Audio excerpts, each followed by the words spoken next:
तो ये उतरते उतरते देखिए मैं पहुंच गया हूँ वहाँ पर, जो मैं आपसे बता रहा था अभी कि यहाँ पर ये डाउन है लगातार, और 29 प्रजाति के पेड़ हैं काफ़ी सारे, और यहाँ नीचे पानी का धारा है, और वो जो प्रपात है, जल प्रपात ज़बरदस्त है वो। तो अभी अगर आपने पहले तो देखा होगा ज़रूर, जिसने भी मधमेश्वर के वीडियो देखे होंगे तो वो ज़रूर देखा होगा। तो ये शॉर्ट है रास्ता, लेकिन शॉर्ट हमारे बस का नहीं है, अभी इसी से जाना पड़ेगा, लंबे से लंबा ही शॉर्ट है, कोई शॉर्टकट नहीं। तो आवाज़ भी देखिए आने लग गई है, और ये मधुगंगा की आवाज़ नहीं है, ये उस रुद्रा फॉल है या क्या नाम उसका रख दिया आजकल, उसकी आवाज़ है। तो ये अभी नीचे को चलते समय तो बढ़िया लगता है डाउन, लेकिन ऊपर को आते समय उतना ही टफ़ महसूस होता है। और जब कभी धूप के टाइम में आओ तो तब यहाँ पर बहुत अच्छा लगता है, क्योंकि छाया रहती है। फिसलन भी है पत्थरों में है, अगर फिसल गए तो समझ लीजिए सीधे हाथ वाथ टूटने का भी डर है। शिवाय शिवाय शिवाय शिवाय, क्योंकि काई लगी रहती है ना पत्थरों में आजकल। हल्का सा पैर फिसला और हो गया काम। हे जी सार्यों मफूली गए हुलू, एक नरेंद्र सिंह नेगी जी का, एक के खैर नरेंद्र सिंह नेगी जी के तो सारे गाने अविस्मरणीय हैं। तो ये वाला गाना उनका मुझे बहुत पसंद है माने बीच बीच में फेज़ चलता है, एक तो आजकल वाले फेज़ में ये वाला बढ़िया लग रहा है मेरे को। पहले तो दूसरे भी और गाने भी लगते रहे हैं हमेशा से अच्छे, सभी अच्छे हैं उनके।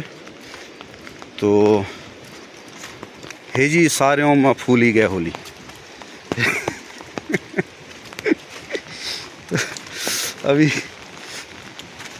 अभी ये है मधमेश्वर धाम 13.550 किलोमीटर। ये 550 किलोमीटर वाला जो है ना इनका 5.550 मीटर, मतलब तो इतना नाप करके पता नहीं कैसे लिखा होगा। ये मेरी बड़ी इच्छा है कि किसी पीडब्ल्यूडी वाले से, क्योंकि इस रास्ते को पीडब्ल्यूडी मेंटेन करता है, और जब यात्रा चलती है तो उसमें पीडब्ल्यूडी का बहुत बड़ा रोल होता है, जिसमें मतलब जब ये भगवान मधमेश्वर के डोली जो आती है यहाँ पर, और उस समय जगह जगह ये भंडारा भी लगाते हैं, पूजा में भी इनका विशेष योगदान रहता है। बहुत अच्छा है, बढ़िया है, बहुत बढ़िया।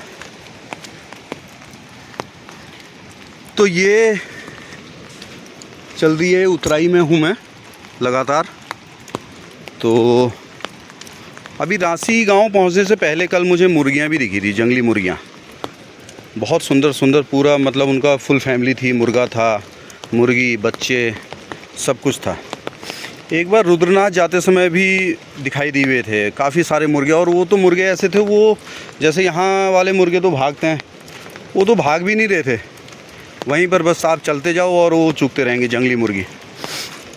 तो एक बार रुद्रनाथ जाते समय की बात है, ये सगर से थोड़ा सा ऊपर, उसमें भी सांस फूल जाती है पूरी। तो थक चुके थे काफ़ी, मैं अकेला ही था उस समय भी।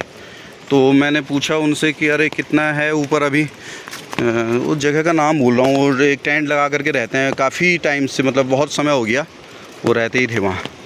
तो बोले अरे कुछ नहीं, ये 3 कैंची हैं, ये 3 कैंची पार करना, लेकिन थोड़ी खड़ी हैं तो उसमें बिल्कुल ऐसा हो जाता है कि पंखा चलने लग जाता है। बोला पंखा चलता है और बिल्कुल उसको काबू में रखना, आप ऐसे तेज़ मत चलना। तो उस समय मैं आज की तुलना में युवा भी था, तो मैंने कैंचियों का तो चलो ध्यान रखा, ये हैं कैंचियाँ, जैसे वहाँ से आ रहे हैं फिर इधर को मुड़ गई तो इसको कहते, ये है कैंची, एक कैंची ये आ गई जैसे। तो पहले कैंची को पार कर लेते हैं फिर बताता हूँ। तो ये कैंची आ गई, अभी एक कैंची और होगी नीचे ना, यहाँ से मुड़ेगी फिर वो, अभी जैसे मैं इधर को जा रहा हूँ फिर इधर को मुड़ जाएगी इस तरफ को वो कैंची।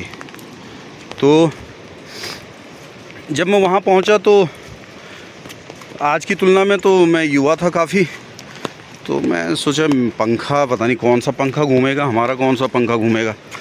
और जब उस चढ़ाई में चढ़ा मैं, तो भाई साहब पंखा ऐसा घूम गया कि पंखा बिल्कुल मतलब जो हार्ड है ना, ऐसा आवाज़ करने लगा, धक धक धक धक धक धक, जैसे निकल करके बाहर आ जाएगा। क्योंकि मैं तेज़ चला था, तेज़ गति से चला, मैंने वो पेस अपना मेंटेन नहीं रखा। तो पेस मेंटेन नहीं रखने से क्या था कि जितनी एनर्जी थी वो सारी निकल गई, अब चलने की बिल्कुल ताकत नहीं थी। तो फिर मुझे ऐसे अपने टारगेट ऐसे डिसाइड करने पड़ रहे थे। जैसे मैं पहले सोच रहा था कि ये जो सामने पत्थर है यहाँ तक चलता हूँ, फिर यहाँ तक चलो, इस पत्थर तक चलो, फिर यहाँ पर थोड़ा वेट करो, फिर वो सामने दिखाई दे रहा है उस पत्थर तक, ऐसे ये हालत हो गई। और बाद में ये हो गया कि एक एक कदम आ गया कि एक कदम चलो, रुको, एक कदम। तो वो मतलब थकान से ज़्यादा वो पंखा काबू नहीं आ रहा था। जो हार्ट का पंखा था, वो हार्ट का पंखा ऐसा घूम गया, उसने बिल्कुल पूरा हिला दिया हिसाब किताब, सिस्टम जो कहते हैं ना आजकल, सिस्टम क्या, सिस्टम जाम या सिस्टम हैक जो भी होता है, तो वो कर दिया था, पूरा सिस्टम उठा दिया सिस्टम उसने। तो अगली बार फिर सौभाग्य मिला माता जी के साथ जाने का।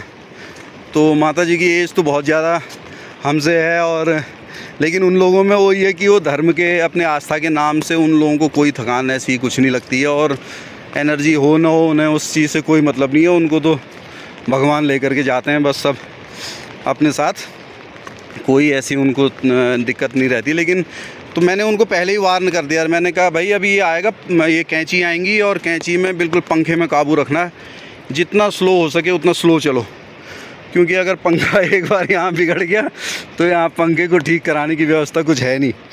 तो ये जो पंखा है, ये इस रास्ते में, ये देखिए कैंची, फिर ये कैंची है अभी नीचे, फिर कैंची में कैंची है। तो ये कैंची अभी नीचे जाते समय तो इतना असर नहीं करती हैं, लेकिन ऊपर जाते समय जब हम ऊपर को आते हैं तो ये कैंची जो है ना, बहुत ज़्यादा कैमरा हिल रहा है। चलो कोई बात नहीं, अपना ही सुनने के काम आएगा बाद में। हाय हाय हाय हाय, ये मधुगंगा। तो जब ऊपर को आने लगो तो ये कैंची बहुत ख़तरनाक हो जाती हैं ऊपर को चढ़ते समय ना, ये पूरा हिला देती हैं हिसाब किताब। तो ये आगे मैं उस जगह का नाम भूल रहा हूँ, वहाँ पर भी बहुत खड़ी चढ़ाई है, मैं ज़रूर उसका नाम अभी मेरे को याद आ जाएगा तब मैं बताऊँगा कहाँ पर। तो वहाँ तक भी यही होता है, बिल्कुल मधमेश्वर पहुँचने से पहले हम पहुँचने वाले होते हैं, और बिल्कुल लगभग 100 मीटर की ऐसी खड़ी चढ़ाई है। तो वहाँ पर भी बिल्कुल पंखा पूरा घूम जाता है। ये लगातार कैंची है भाई, मेरे ख्याल से वहाँ पर एक छोटी सी झोपड़ी जैसी बना रखी है, वहाँ से थोड़ा सा बिना कैंची वाला चलेगा ये मामला। तो अभी ये उस जो फॉल जो मैं बता रहा था वो बिल्कुल पहुँचने वाला है, तो वहाँ पर दिखाऊंगा मैं आपको। नमः शिवाय। आप देख रहे हैं मन्नू की मोटर। चैनल को करें सब्सक्राइब। सबसे पहले वीडियो को देखने के लिए बेल आइकन जरूर दबाएं। Thank you.